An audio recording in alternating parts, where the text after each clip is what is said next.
Welcome back. This is Savvy Psychologist. I'm Dr. Ellen Hendrickson, and I'll help you meet life's challenges with evidence-based research, a sympathetic ear, and zero judgment.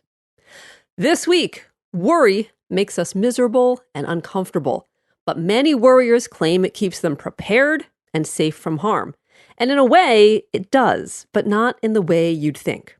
So, is it possible to stop worrying? And what if worry is part of who you are? Because you know you're a worrier if you live by Mad-Eye Moody's exhortation for constant vigilance, or if you identify with the heroes of Disney's oddly recurring theme of anxious fish, like Flounder from The Little Mermaid or Marlin from Finding Nemo, or if you relate to fear from Inside Out. But that one's almost too easy. Anyway, regardless of which worrier you relate to, you are in good company. 1/3 of Americans will struggle with an anxiety disorder in their lifetime. That's over 100 million people. Now, for something so common, worry is somewhat of an enigma, because sometimes worry can seem like the good guy. We credit it with helping us to get motivated, to stay on top of things, and we have a plan B and C and D ready to go. Indeed, for those of us wired to worry, anxiety is familiar and oddly reassuring. But more often, anxiety is the bad guy. We can't turn off our brain. We lie awake long after it's time to wind down, get stuck in our heads when we should be in the moment, and overthink everything from our career path to whether or not we should pay 30 cents extra for an organic onion. Now, worry is also exhausting. Worry's partner in crime is physical tension. Show me someone who worries, and I'll show you someone with back pain, GI problems, a clenched jaw, or chronic headaches. And if that isn't enough, the way we cope with worry can exacerbate the problem.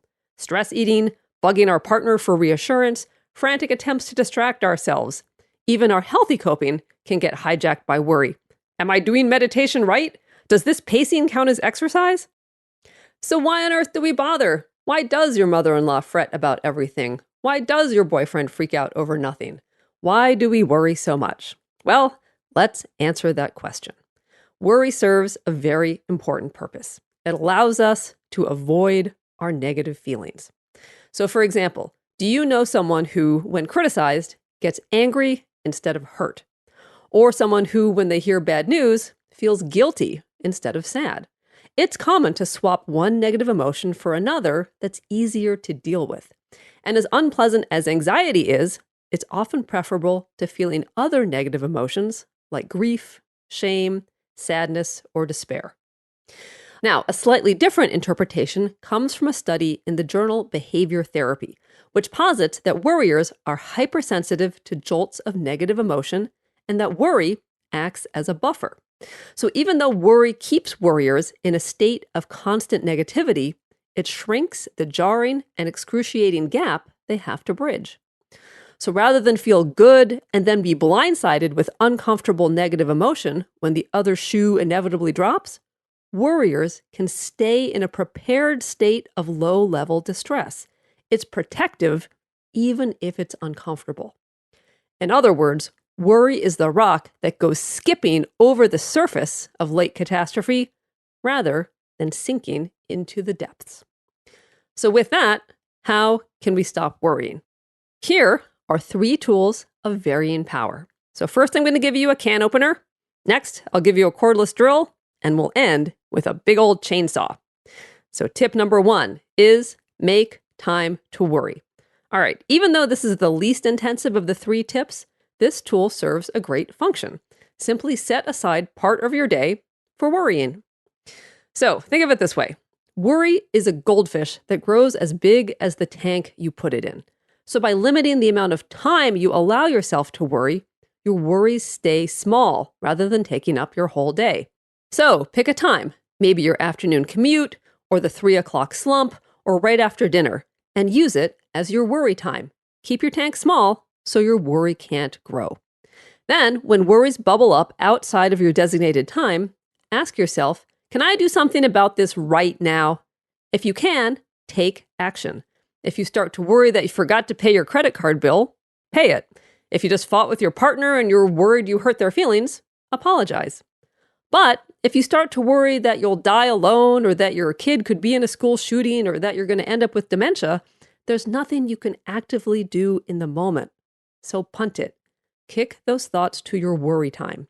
And chances are, when worry time rolls around, you'll have forgotten about those disruptive thoughts, or, at the very least, they will have lost their urgency. So think of delaying worrying as the best kind of procrastination. You assign yourself a task to do later, but that task usually disappears on its own. And if it sticks around, go ahead and worry about it for a few minutes. The point of worry time isn't to suppress worries and never have them. The point is to contain the worry so it doesn't contaminate your life like an oil spill. Tip number 2 is experiment with acting confident and decisive. Okay, we all have that friend who goes through life rolling with the punches. Any way the wind blows, they bend without breaking. Now, that friend may have some of their own problems. They might miss out because they didn't plan ahead. Their spontaneity can sometimes bleed over into impulsivity, or people might get mad because they can forget to follow through on promises. But anxiety isn't one of their problems. So, when you're sick of feeling anxious, you've sunk 8 hours into researching which slow cooker to buy, you won't let yourself hit send on that job application even though you've checked it for typos 15 times, or you're worried your partner is dead because you haven't heard from them for 4 hours, ask yourself what that friend would do. And then try it on for size. Do what your non-anxious friend would do. This will feel wrong at first, but here's the benefit. Experimenting with non-anxious behavior forces you to try on a more flexible way of thinking and acting. And once you've road tested researching slow cookers for only 10 minutes, checked your job application over just twice, and texted your partner only after you haven't heard from them all day, you realize your worry wasn't keeping you safe after all. You were safe all along. And finally, tip number 3 is lean into the worst case scenario. Okay, here is that chainsaw I promised you. This tool is not for the faint of heart, but it gets the job done. Okay, time to go deep. A picture is worth 1,000 words, correct? So try this.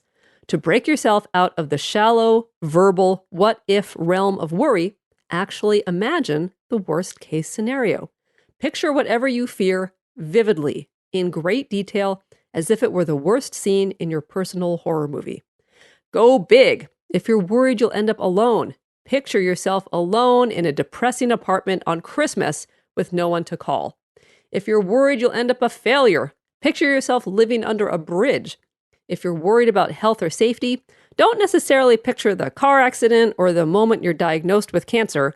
Instead, picture the worst-case scenario of the grief and loss that follows. You'll know you found the right image if it brings a tear to your eye. And once you've found it, picture it in your mind's eye as vividly as possible and sit for 5 minutes with the big, yucky emotions it brings up. Set a timer so you're not tempted to throw in the towel. Then do it again and again. The next day, rinse and repeat. Do it until it gets boring. Because it will. As horrifying as this exercise is at the outset, after all, who wants to picture themselves sad, alone, filled with regret, grieving, or having failed? Only the first couple of times really sear your soul. After that, one of 2 things will happen.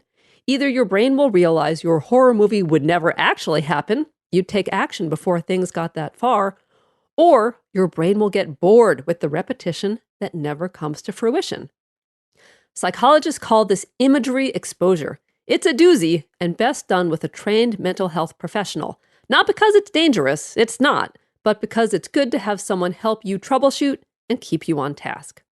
So, to wrap it all up, we worry because we'd rather feel bad than worse. But if we roll back the worry, we realize feeling bad wasn't keeping us safe after all. And maybe, just maybe, it's okay to let ourselves feel good.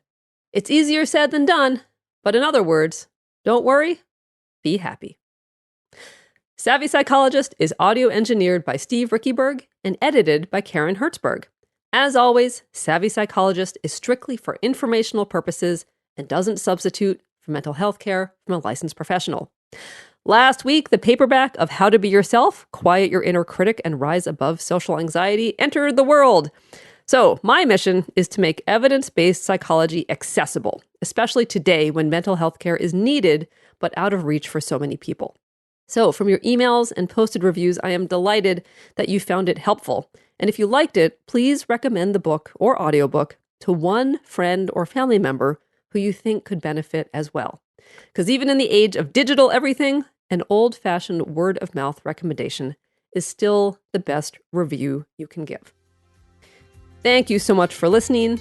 I will see you next week for a happier, healthier mind.